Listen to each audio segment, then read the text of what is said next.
Hi, I'm Mei Ling, and I'm 29 years old. Growing up Asian American has its challenges, especially being Chinese American like me. I've faced some unfair treatment because of my background. I've learned to stand up for myself and not let discrimination bring me down. Life has taught me to be tough, so I can handle whatever comes my way. But sometimes people can still surprise me with their ignorance. Take my father-in-law, for example. He doesn't seem to understand how tough it can be to be different in America. Let me tell you about my family. My husband, Mateo, is from the Dominican Republic, and I'm Chinese American. We love exploring each other's cultures and traditions. Recently, Mateo's stepdad, Hiroshi, joined our family. He's also from East Asia like me, which I thought was cool. I was excited to have someone who understood my background. But things changed when Hiroshi came into our lives. Mateo and his mom, Sofia, started speaking more Spanish, especially when Hiroshi was around. At first, I didn't think much of it since Spanish is their first language. Plus, they weren't saying anything bad. I know because I speak Spanish too. You know, I want to surprise my husband by learning Spanish. He really appreciates it when people do things for him, so I thought learning his language would make us closer. I kept it a secret for longer than I planned because I was afraid to tell them I could understand what they were saying.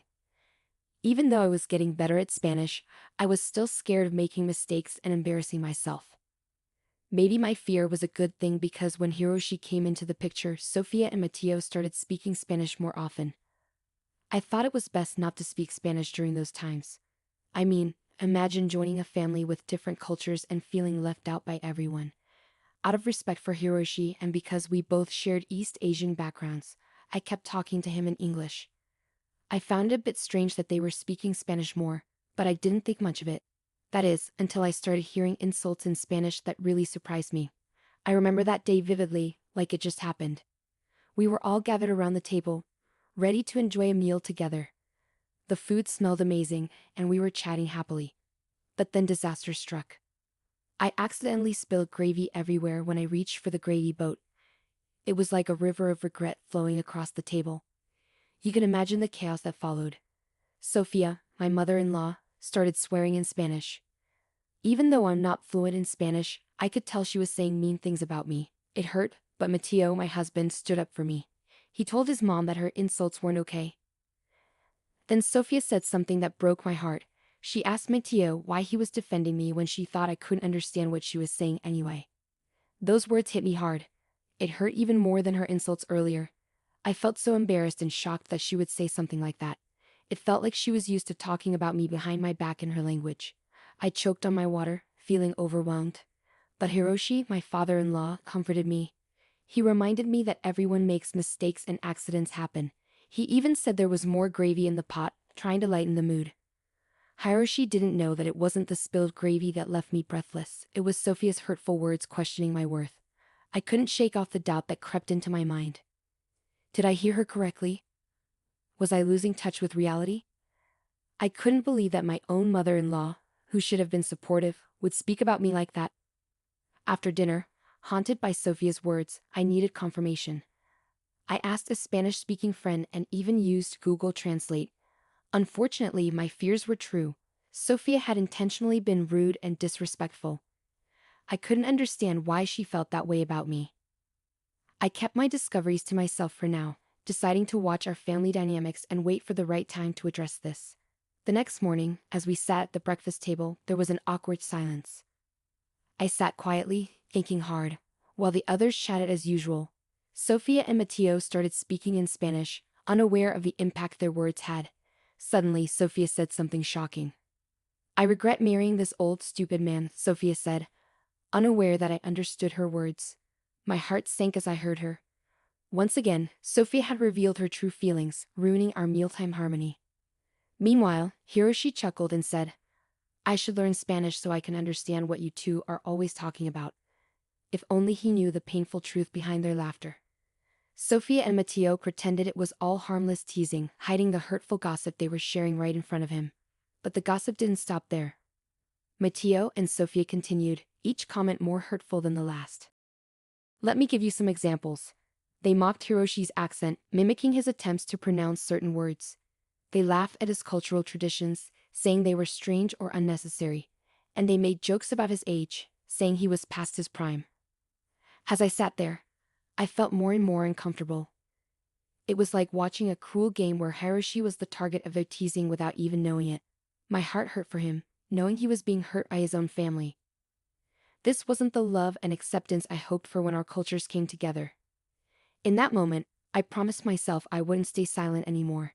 Sophia might have said hurtful things about me, but I wouldn't let her treat this kind old man the same way. I knew I had to address the tension in our family to make them see the value of our diverse backgrounds and the importance of treating each other with kindness. As time passed, I became more determined to expose Matteo and Sophia's unkind treatment of Hiroshi. Armed with my phone, I started recording their hurtful conversations during meals. I wanted to show them their behavior and its impact. With each meal, I discreetly captured their words, knowing they would reveal the truth. As their insults grew harsher, Hiroshi started to notice something was wrong. He and I were constantly left out, and it was clear something needed to change. As Hiroshi felt more excluded, his lively spirit dimmed. I tried to guide our conversations in English to include everyone, but Matteo and Sophia always switched back to Spanish, shutting us out. Their gossip and insults towards Hiroshi ruined the atmosphere at meals. When I listened to the recordings, I realized something heartbreaking.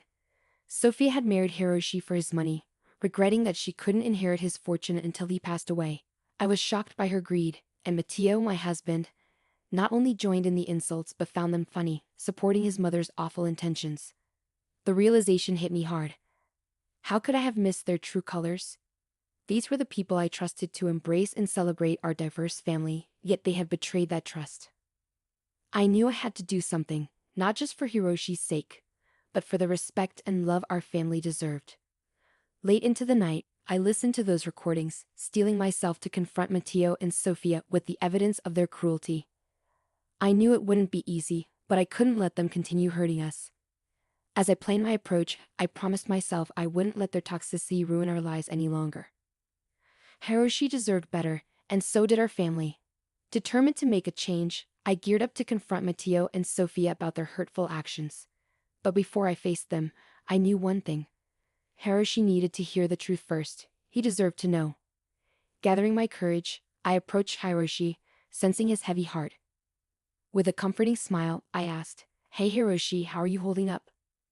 He sighed and met my gaze, his vulnerability clear.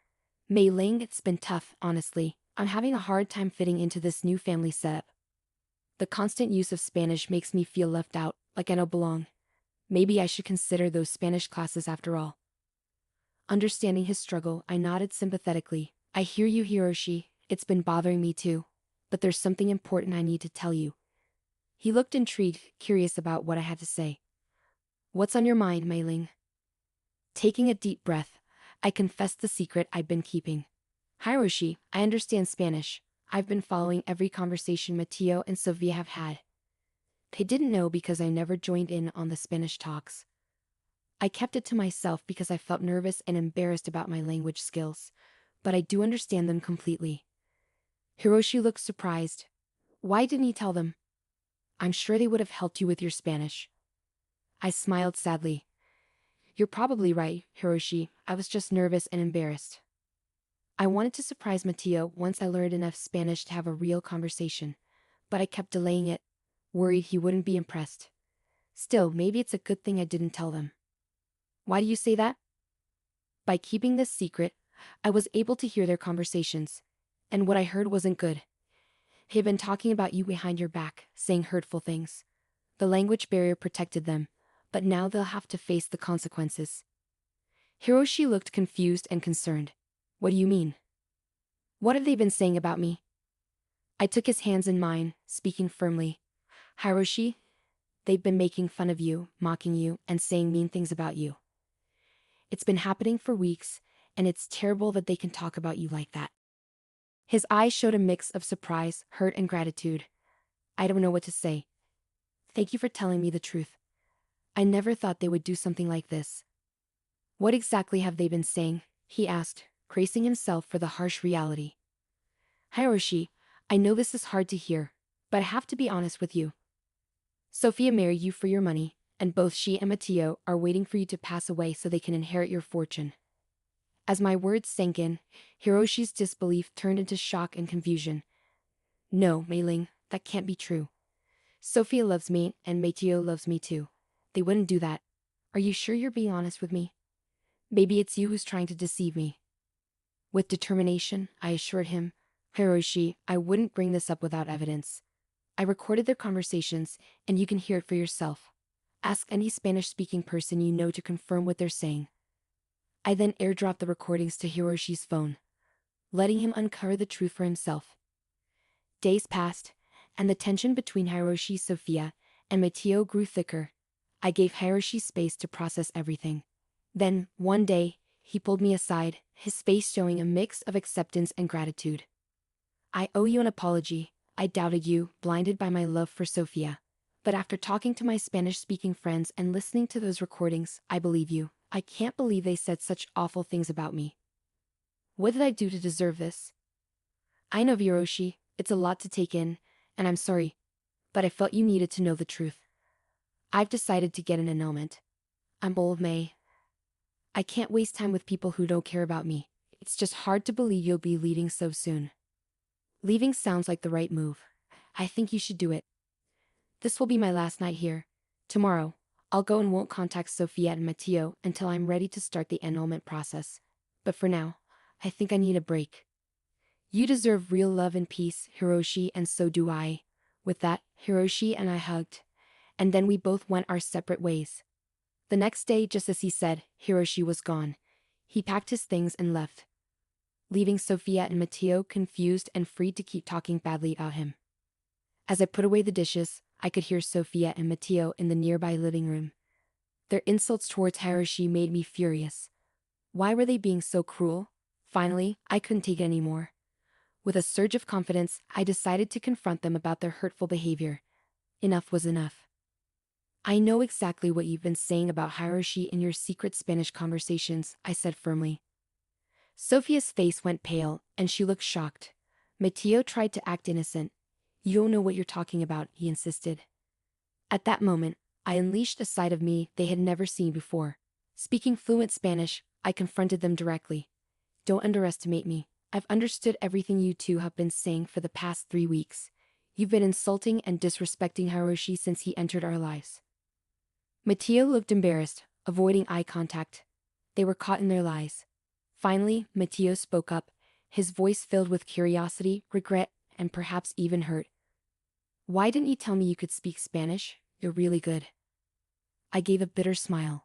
I was embarrassed by my imperfect Spanish, but now I see that it helped me uncover the truth about your true intentions towards Hiroshi. Their eyes widened in shock, struggling to comprehend the gravity of the situation. Sophia's voice shook as she asked, What do you mean, Mei-ling? I took a deep breath, revealing the truth bit by bit. I've told Hiroshi everything. He's on vacation now, away from this toxic environment. And because of what he's learned, he's going to pursue an annulment. So you won't get the money. Confusion and panic filled the room as Sophia and Mateo realized the consequences of their actions. The realization that their pursuit of Hiroshi's wealth had been fruitless left them stunned. You see, Sophia and Mateo, greed and manipulation may have clouded your judgment temporarily. But in the end, the truth won out. Hiroshi's fortune will never be yours. Your betrayal shattered his love and trust. As the reality of their actions sank in, Sophia and Mateo faced the consequences of their greed and deceit.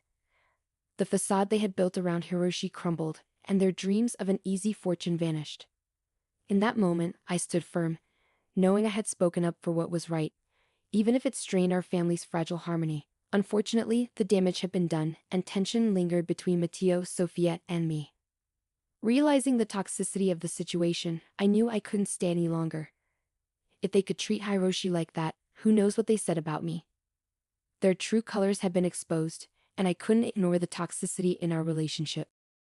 Quietly, I started planning my exit. I reached out to Hiroshi for guidance and support. He, being the kind soul he was, encouraged me and even offered financial help to start anew. He knew I deserved better than the toxic environment we were in. I waited for the right moment to tell them I was leaving. The tension in the house was thick, with Mateo and Sophia carrying the weight of their failed scheme. They were angry and resentful, hiding any remorse they might have felt. With my preparations complete, I gathered the courage to make a clean break. The perfect moment came, and with my bags packed and determination in my heart, I faced Mateo and Sophia. I calmly told them that their actions had destroyed the trust and love between us. Staying in such a toxic environment would only hurt us more. Their faces twisted with anger and regret as they realized the consequences of their behavior. In that moment, I made my decision to leave. Standing tall, I asserted my worth and declared my independence. Their attempts to persuade me otherwise were futile.